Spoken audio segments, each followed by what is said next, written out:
All right, I got a couple things here to talk about regarding Ukraine war, and not so much the war itself, but just the implications of it. If people want to know what's going on specifically in the Ukraine war, they should go to a couple channels on YouTube. One is Military Summary Channel. The other is Defense Politics Asia. You get a good idea of what's actually going on. Defense Politics Asia, especially, he tries to be neutral. He tries to stay neutral. He goes out of his way to give Ukraine, you know, accolades here and there. So he's pretty good. And I like Military Summary Channel too. These are the least biased sources. Most everybody else I've seen is complete garbage. Now you have a lot of people on YouTube who took the pro-Ukraine line, I believe, because YouTube promoted the pro-Ukraine line and they got more views. The algorithm fed people to their channels. And they're making a killing off of it. And people that are pro-Russia are also making a killing off of the war. Pardon, no pun intended. So I was like, there's one issue I wanted to talk about first of all. I was watching Gray Zone last night. I have to finish watching the show. And one of the journalists on the panel that Blumenthal had on made the comment that as far as U.S., something to the effect of, as far as U.S. officials were concerned, the war will be at least a marginal success regardless because Russia has been weakened by the war. Now, I would beg to differ on that one. They're operating on the assumption that war always weakens.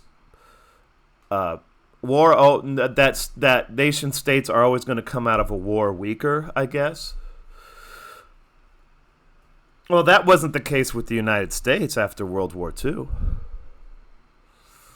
And I see some similarities here between the situations of the United States and Russia. Like the United States during World War II, the war has largely not taken place on Russian territory. Russian infrastructure has not been damaged. Russian industry has not been bombed or destroyed. Russian cities have not been flattened. So I don't see how Russia, in that respect, is going to come out weaker. Russia has relatively few casualties in this war, considering how intense the war is. Now, this is the best source right here. It is Media Zona.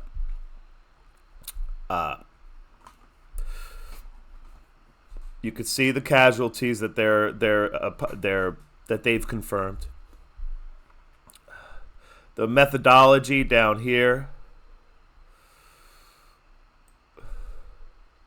Media Zona, in collaboration with a team of volunteers, is meticulously reviewing social media posts, local media reports, and official statements to verify casualties in the ongoing conflict in Ukraine. Now, Media Zona is the official. I don't know if you would call this open source intelligence. I guess so. Open source intelligence group that is working with the British Broadcasting Company to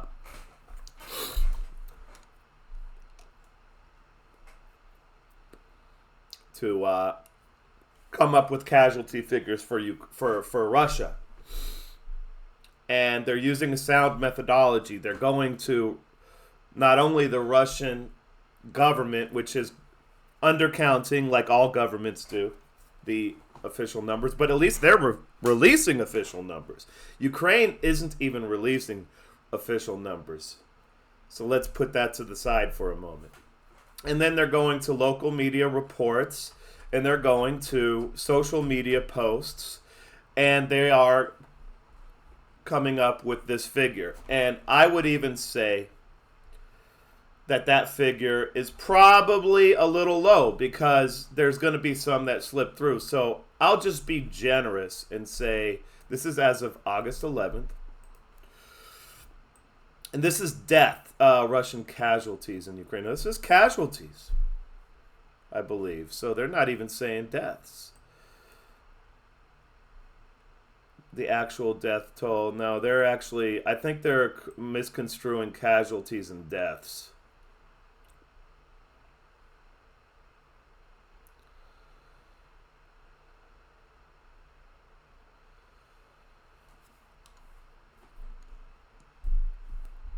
Okay, so here they put on this caveat because they have to, because they're in Great Britain, and they wouldn't be able to operate if they didn't put this caveat on here.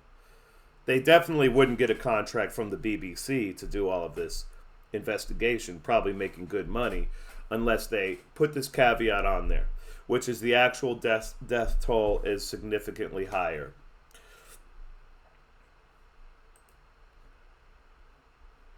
So let's see how they come up with. Let me pause it for a second. So here, they're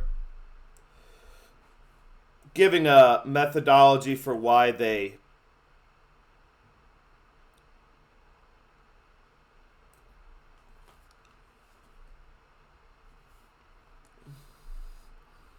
give a methodology for why they think 47,000 people have died.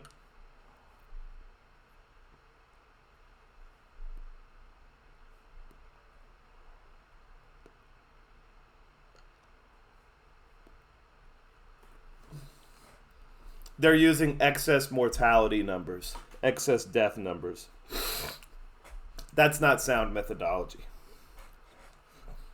Okay, so they're saying that the excess mortality rate for men under 50 makes their estimate higher. That's not a sound methodology. They're saying that that's going to count people that die in accidents, people that die of diseases. No. But again, they have to put articles like this on their website in order to keep the contract with BBC going. BBC will kill the contract because BBC is run by the British government, i.e. MI6. So we've got that out of the way. Let me pause it and let me collect my thoughts. And let's not forget what MediaZona is omitting. MediaZona is not investigating Ukrainian casualties.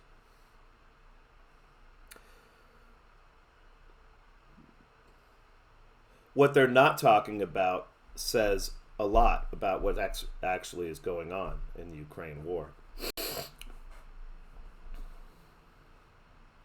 I think personally, you have at least 200,000, maybe 300. I would say about.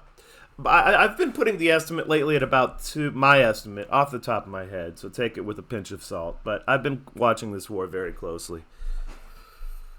I would say about 200 to 250,000 Ukrainian deaths.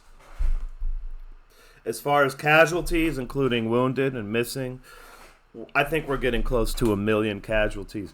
And I think there are a lot of amputees in this war. A lot. More than normal, maybe.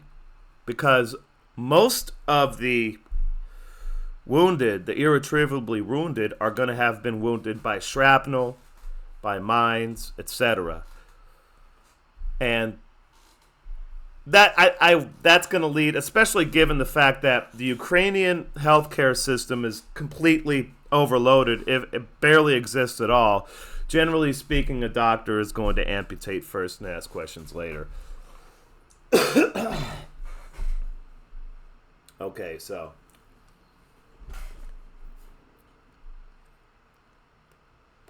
notice that they're running out of port. So where I'm at with it is Ukraine is on the verge of collapse because there's no more poor people, poor men left to fight. I have a contact that was in Western Ukraine perhaps 2 or 3 months ago from Slovenia. They were at some town in Western Ukraine. They said, Western Ukraine's very nice. They were at the cafe, and what the young woman noticed is that she did not see one young man. This is 3 months ago. She did not see one young man, in his 20s out. It was as if they were hiding. I don't know if she said the same thing for women, but definitely for men, young men, she said there were none. And her interpretation of that was because there were young men in the city, but she said they were all hiding. And I've heard that that's gotten only worse since then. Young men are not leaving their houses. They're not going to work. And it's becoming a big problem. I think that might have something to do with why Zelensky fired all the recruiting people. Also, it has to do with they're not getting enough people in the army, I'm sure. So all these young men will not leave their houses. They won't go to work.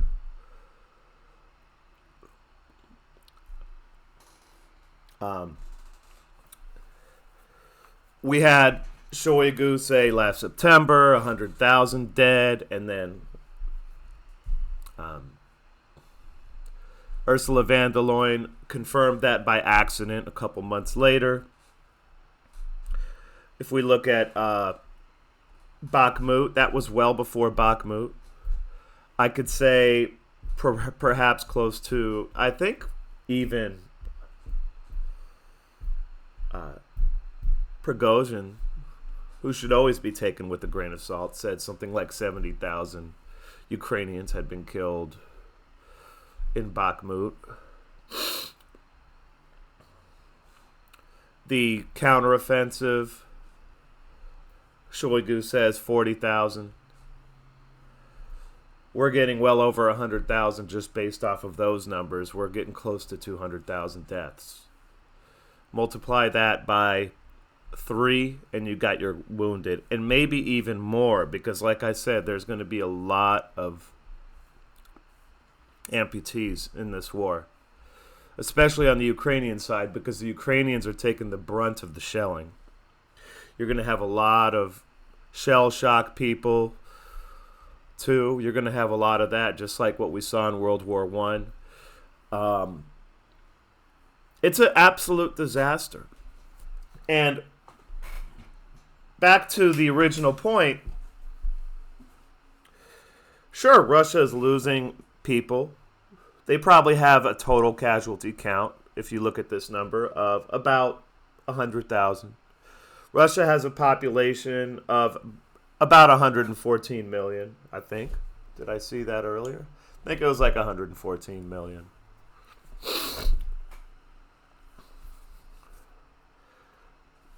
But to say Russia is going to come out in any way weaker from this war, I don't see why.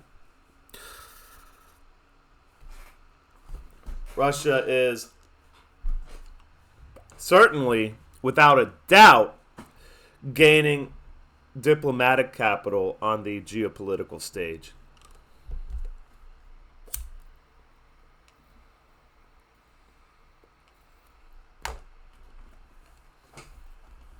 Their economy has proven not only resilient, but it seems to me like it's starting to have a sort of renaissance. As capital that used to fly to Europe comes back to Russia, as Europe falls apart because they fell on their own sword for the United States and essentially sanctioned themselves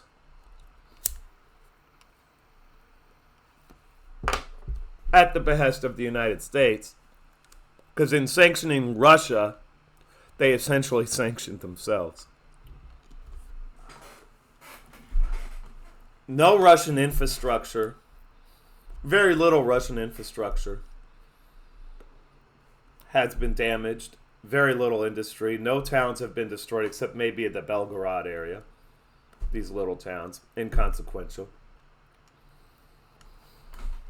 Meanwhile, eastern Ukraine is devastated. That's not Russian territory. That can only, even if Russia takes those territories, which they will, people argue, oh, they're going to sink a lot of money into those areas. Okay, that's new territory for them. That's new territory that they can do with as they please. That's not going to be a drain. That's going to be an investment that's going to have a huge return at the end of the day. Also, it's going to bring construction jobs, all sorts of jobs. Taking devastated eastern Ukraine is going to be a good thing overall for the Russian economy. I think there won't be any downside to that. So, no. Russia's not going to come out of this war weaker. They're already stronger than they were as of, their economy is now, by purchasing power parity, the 5th largest economy in the world. That hasn't been the case maybe since the Cold War or since the mid-90s, that Russia has had that high of a economic rating. Now, this is what the officials in the United States are going to say after all is said and done in order to cover their asses. They're going to say, oh, Ukraine might have lost. We might have genocided the Ukrainian people. We might have destroyed America's diplomatic standing around the world, leading to situations like what we have in West Africa right now. Okay, yeah, our bad, but at least Russia is weaker now. No, they're not.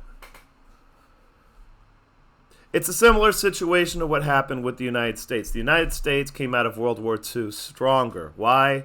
Because the main reason would be because the United States itself largely was not touched, was not destroyed. And this brought about the erroneous talking point that has persisted, especially among the fucking boomers, that war is good for the economy. Well, they base that off of the fact that the World War II was good for the economy of the United States in terms of the correlation. That's only because the United States itself was not attacked. War generally is bad for economies.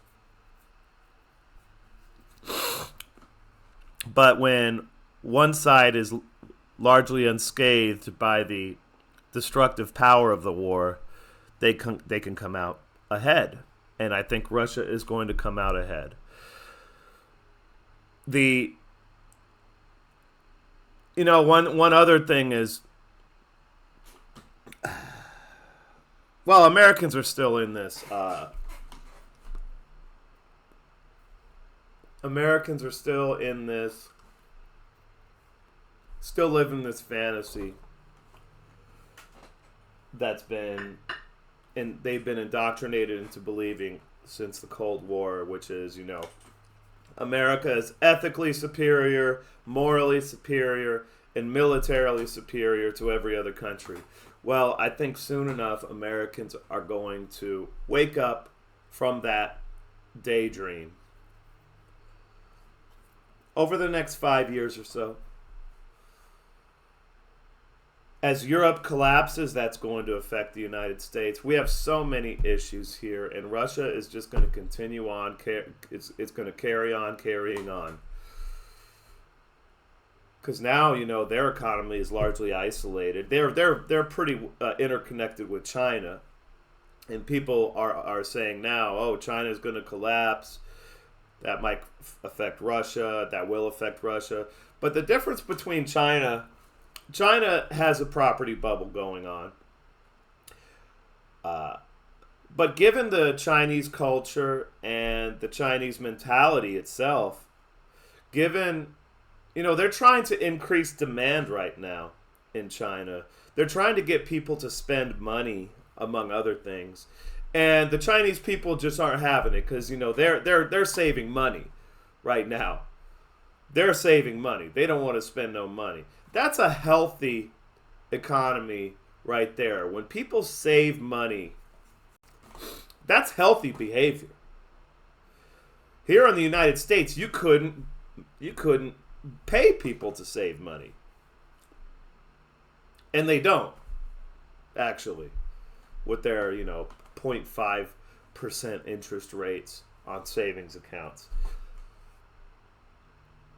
People who can save money don't save money. In China, people who probably shouldn't be saving money save money. This is a kind of an Asian thing going on.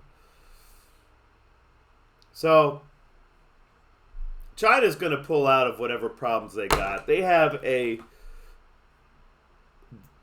actual single party government. The United States has a de facto single party state. But the Chinese government is, on paper, a single-party state. They make no bones about it. And I think between the Chinese government, which is much more competently run than the United States government or the European governments, maybe even the Russian government, and the culture of the Chinese people, I think they're going to be fine. I see a lot of technology coming up in China. I think the United States is, among other reasons for there's a trade. The United States is attempting to put a damper on the development of the Chinese technology industry. It's not going to work. So that's where I'm at with it. Russia is going to come out of this war stronger. And as a side note, China is going to make it through this property bubble, I think. I'm quite sure. Now, unlike Japan, China has the ability to, the Chinese government should have the ability to